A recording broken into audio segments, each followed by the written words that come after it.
کیا ماؤں نے لال جنے تھے؟ کیا دھرتی نے انسان دیکھے تھے؟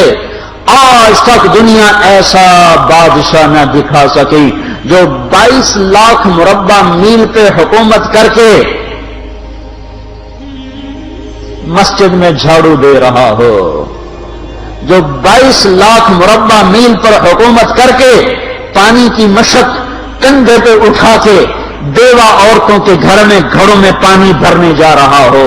امیر المومنین کہاں جا رہے ہو؟ فلاں اماں کے گھڑے میں پانی بھرنے جا رہا ہوں، فلاں کے گھر میں پانی بھرنے جا رہا ہوں۔ 22 لاکھ مربع میل پہ حکومت کر کے دھرتی نے ایسا بادشاہ نہیں دیکھا جو اونٹ چراتا پھر رہا ہو، اور جو بیت المال کا اونٹ گم ہوا، چولے کو باندھا اور دوڑ لگائی، آگے احنف بن قیس ملے، ارے کہاں جا رہے ہو امیر المومنین؟ کہ تو بھی آجا، بیت المال کا اونٹ گم ہو گیا ہے، مل کے تلاش کریں۔ پتہ نہیں کتنے مسلمانوں کا اس میں حصہ ہے۔ دھرتی ایسا بادشاہ نہ دکھا سکے گی، نہ دکھا سکے گی، کوئی ایسا آیا ہی نہیں ہے کہ جو اتنی بڑی سلطنت کا مالک ہو اور کیکر کے درخت کے نیچے بغیر پہروں کے سو رہا ہو۔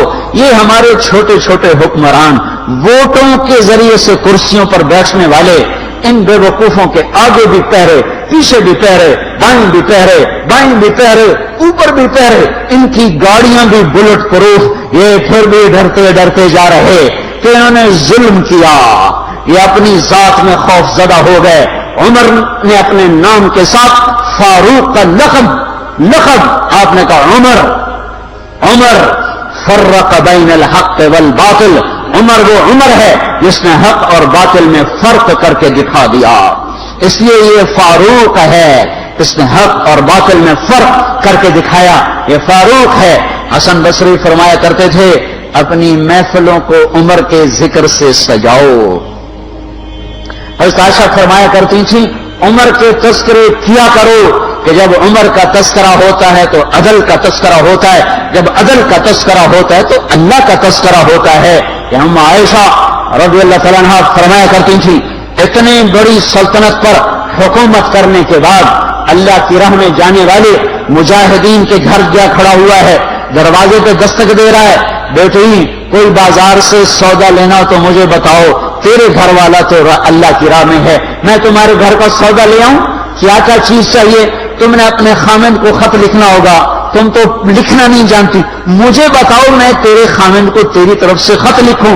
اماں تیرا بیٹا اللہ کی راہ میں گیا ہوا ہے، مجھے بتا میں تیرے بیٹے کا نام تیری طرف سے خط لکھوں۔ اتنی بڑی جس کے سامنے کیسر اور کسرا زیر و زبر ہو گئے، کج کلا، وہ زمین میں جاتے تہ خاک میں وہ سارے ہیرے لال جواہر، وہ زمین میں لوٹ پوٹ کرنے والا، کسرا کے تخت کو توڑنے والا اور روم کی طاقت کو توڑنے والا، آل ساسان کی طاقت کو توڑنے والا اور نوشیروان کے خزانے مدینے میں لانے والا اور خسرو پرویز کے خزانے مدینے میں لانے والا اور رومت الکبرا کے خزانے مدینے میں لانے والا خود اپنے کرتے میں 14 پیوند لے کے چل رہا ہے، 14 پیوند کے ساتھ کرتا ہے، مہینے میں 1 دن گوشت کھاتے تھے، وہ روٹی کھاتے تھے کہ عام آدمی حلق کے نیچے نہیں لے جا سکتا تھا۔ ہے سال کی ابتدا اس شخص کی شہادت سے ہوتی ہے جس کو اللہ نے وہ عزت دی۔ آپ نے کہا میرے 2 وزیر آسمان میں، 2 وزیر زمین میں، آسمان پہ جبریل اور میکائیل میرے وزیر ہیں، زمین پر ابو بکر اور عمر میرے وزیر ہیں۔ آپ فرمایا کرتے تھے ابو بکر اور عمر اگر کسی بات پہ جمع ہو جائیں تو میں ان کے مشورے کے خلاف کبھی نہ کروں گا۔ ابو بکر تیری مثال ابراہیم کی ہے، عمر تیری مثال نوح علیہ السلام کی ہے، ابو بکر تیری مثال عیسیٰ علیہ السلام کی ہے، عمر تیری مثال موسیٰ علیہ السلام کی ہے۔ آپ مسجد میں آئے، آپ کے دائیں طرف ابو بکر تھے، بائیں طرف عمر تھے، آپ اندر آئے اور کہا دیکھو اسی طرح قیامت کے دن ہم اٹھیں گے کہ میرے دائیں طرف ابو بکر ہوگا، میرے بائیں طرف عمر ہوگا اور ہم ہاتھوں میں ہاتھ دیے ہوئے اٹھائے جائیں گے۔ اور ایک حدیث میں آتا ہے اور میرے قدموں سے بلال کو اٹھایا جائے گا، جو نکلتے ہی اذان دے گا جس کے اسلام لانے نے اسلام کو اونچا کیا، جس کے اسلام لانے نے باطل کو پست کیا، جن راہوں سے عمر گزر جائے شیطان وہ راہیں چھوڑ دیتا تھا۔ عرفات کا میدان تھا، 1.25 لاکھ مقدس ہستیاں سامنے ہیں۔ میرے نبی نے فرمایا اس وقت میرا اللہ میرے سب صحابہ پہ فخر کر رہا ہے اور عمر بن خطاب پہ خاص طور پہ فخر کر رہا ہے، خاص طور پہ فخر ہو رہا ہے، عمر بن خطاب پہ خاص طور پہ فخر ہو رہا ہے۔ میرے بعد کوئی نبی ہوتا عمر ہوتا۔ عمر، میں نے رات جنت میں محل دیکھا، ایک اینٹ موتی کی، ایک یاقوت کی، ایک زمرد کی۔ میں نے پوچھا یہ کس کا ہے؟ کہا گیا ایک قریشی کا ہے۔ میں نے کہا میں قریشی ہوں، اتنا خوبصورت محل ہے، میرا ہی ہوگا۔ جب جانے لگا تو فرشتے نے کہا یہ آپ کے غلام عمر بن خطاب کا ہے۔ وہ کیا مبارک لوگ ہیں کہ جنہیں نبی کے گھر میں قبر نصیب ہو، ایک طرف ایک ساتھی، ایک طرف دوسرا ساتھی، جن کو نبی کے دو پہلوؤں میں جگہ ملی ہو۔ وہ کیسی عظیم ہستیاں اتنی بڑی سلطنت کا مالک اور اتنے بڑے عدل کی نشانی بن کر مدینے میں مسجد میں بیٹھے رو رہے ہیں۔ امیر المومنین کیوں رو رہے ہو؟ کہا دجلہ کے کنارے کتا بھی پیاسا مر گیا تو پوچھ تو عمر کی ہوگی، فرات کے کنارے کتا بھی پیاسا مر گیا تو پوچھ تو عمر کی ہوگی۔ راتوں کو پہرے دیے جا رہے ہیں، راتوں کو خبرگیری کی جا رہی ہے۔ مدینے کے باہر ایک خیمہ ملتا ہے، چند بچے ملتے ہیں جو رو رہے ہیں۔ ایک عورت ہانڈی چڑھا کے ڈوئی پھیر رہی ہے۔ پوچھتے ہیں بہن یہ بچے کیوں رو رہے ہیں؟ کہ یہ بھوک سے رو رہے ہیں۔ ہانڈی میں کیا ہے؟ پانی، کچھ بھی نہیں۔ کیوں چڑھایا ہوا ہے؟ بہلانے کے لیے۔ سو جائیں گے روتے روتے، میرا اور عمر کا اللہ کے ہاں فیصلہ ہوگا۔ تو عمر کی ہچکیاں بن گئی کہ عمر کو بہن تیرے حال کی کیا خبر؟ کہ پھر ہمارا بادشاہ کیوں بنا ہے؟ اگر ہمارے حال کی خبر نہیں لیتا تو ہمارا خلیفہ کیوں بنا ہے؟ پر لگ گئے، بیت المال سے سامان نکالا، بوری بھری، سر پہ اٹھائی، کمر پہ اٹھائی۔ غلام اسلم نے کہا میں اٹھاؤں؟ کہ قیامت کے دن بھی میرا وزن تو اٹھائے گا۔ اسی طرح بھاگے ہوئے آئے، پنیر نکالا، آٹا نکالا، گھی نکالا، شہد نکالا، ڈال کے ہانڈی میں نیچے آگ، خود دھواں گیلی لکڑیوں میں پھونکے مار مار مار آگ جلائی، حلوہ تیار کیا، پھر پلیٹوں میں ڈال ڈال کے بچوں کو کھلایا۔ وہ عورت کہنے لگی کاش عمر کی بجائے تو خلیفہ ہوتا۔ تو یہ نہیں کہا کہ میں ہی عمر ہوں، میں ہی عمر ہوں۔ فرمایا جب کل تو امیر المومنین سے ملے گی تو مجھے بھی وہیں دیکھ لے گی، مجھے بھی وہیں پا لے گی۔ پھر وہاں بیٹھ کے دیکھتے رہے، اٹھ کے چل دیے۔ بچے ہنسنے لگے، کھیلنے لگے تو اپنے غلام سے فرمایا میں نے انہیں روتا دیکھا تھا، میرا جی چاہا میں انہیں ہنستا بھی دیکھوں۔ 22 لاکھ مربع میل پہ اسلام پھیلا کر حکومت اس سے بھی بڑے علاقے میں لوگوں نے کی۔ چنگیز نے اس سے زیادہ فتوحات کی، محمود غزنوی نے اس سے زیادہ کی، سکندر تیمور نے اس سے زیادہ کی۔ پر فتوحات کر کے یوں خدمت کر رہا ہو، پانی بھر رہا ہو، اونٹ چرا رہا ہو، امامت کرا رہا ہو، 14 پیوند لگے کپڑوں کے ساتھ خلافت کے تخت پر بیٹھا ہوا ہو، یہ دھرتی میں پھر کوئی نہیں آئے گا۔ ہے نماز میں خنجر لگا، نماز پڑھاتے ہوئے 27 ذوالحج، 27، 28، 29 یکم کو انتقال ہوا۔ یکم محرم موت کے آثار گہرے نظر آئے۔ بیٹے کو بلایا کہ بیٹا جاؤ اما عائشہ سے پوچھ کے آؤ کہ عمر اپنے ساتھیوں کے ساتھ دفن ہونے کی اجازت چاہتا ہے۔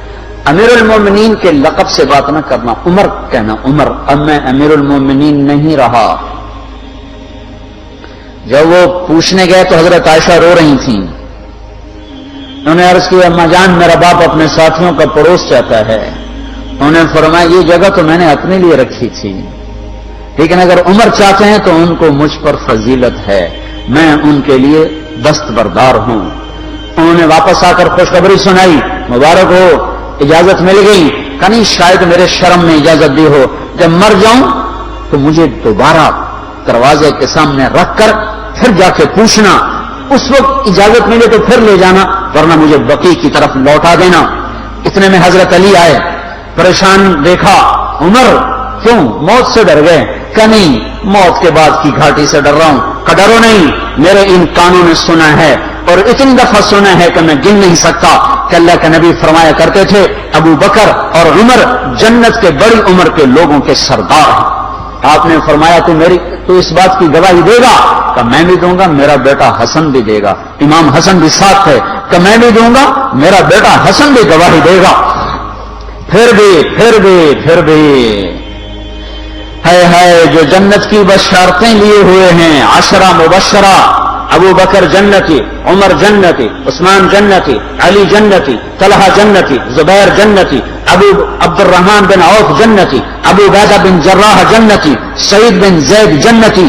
آپ نے نام لے کر گن کر کہا، سنو ابو بکر جنتی ہے، عمر جنتی ہے، عثمان جنتی ہے، علی جنتی ہے، طلحہ جنتی ہے، زبیر جنتی ہے، سعد بن ابی وقاص جنتی ہے، عبد الرحمن بن عوف جنتی ہے، ابو عبیدہ بن جراح جنتی ہے، سعید بن زید جنتی ہے۔ میں ان سے راضی ہوں، لوگوں ان کا حق پہچانو، میں ان سے راضی ہوں۔ کہ آپ نے فرمایا اگر تم نے ان کے بارے میں کسی ایک کے بارے میں بھی دل میں بغض لے کر مر گئے، اور تم نے اتنی بندگی کی تھی کہ سوکھ کے کانٹا ہو گئے تھے، روزے اتنے رکھے تھے کہ پیٹ کمر کو لگ گیا تھا، سجدے اتنے کیے تھے کہ تمہارے ماتھے اور گھٹنوں پر پتھروں جیسے نشان پڑ گئے تھے، اتنا کچھ کر کے ان 10 میں سے کسی ایک کا بغض لے کر اگر تم مر گئے تو اللہ تمہیں منہ کے بل جہنم میں گرا دے گا۔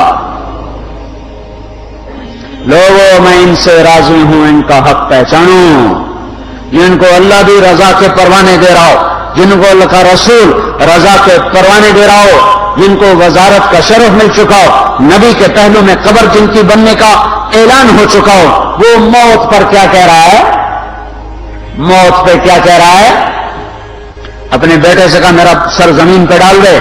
ان کی گود میں سر تھا عبداللہ بن عمر، تو انہوں نے گود سے ہٹا کر ٹنڈلی پہ رکھ لیا، یہاں رکھ لیا۔ چلے یہ کیا کہہ رہا ہوں سنتے نہیں ہو، زمین پہ ڈال دو۔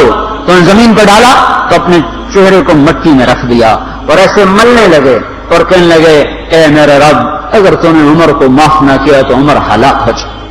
ویل لک یا عمر ولعمک ان لم یغفر لک ربک، عمر تیری ہلاکت ہے اگر تیرے رب نے تجھے معاف نہ کیا۔ یہ کہتے جان دے دی۔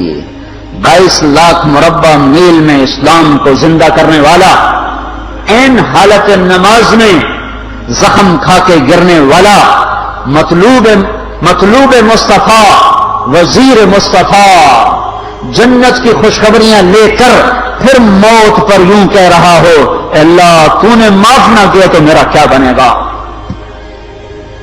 کیا بے طلبی ہے؟ ان کے بیٹے خلافت کے اہل، ان کے بہنوئی سعید بن زید 10 مبشرہ میں سے دونوں کے نام کاٹ دیے کہ یہ 6 ہیں جن سے اللہ کا رسول راضی تھا، جس کو چاہو خلیفہ بنا دو، جس کو چاہو حکومت دے دو، نہ میرے بیٹے کو ملے گی نہ سعید بن زید کو ملے گی۔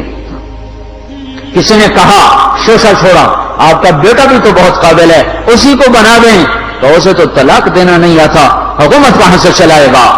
یہ ایک واقعہ کی طرف اشارہ کیا ہے، اس کے پیچھے کوئی واقعہ ہے جس کو انہوں نے یاد کر کے فرمایا وہ تو طلاق دینا نہیں جانتا، وہ حکومت کیا چلائے گا؟ حالانکہ بڑے صحابہ میں عبداللہ بن عمر کا مقام ہے۔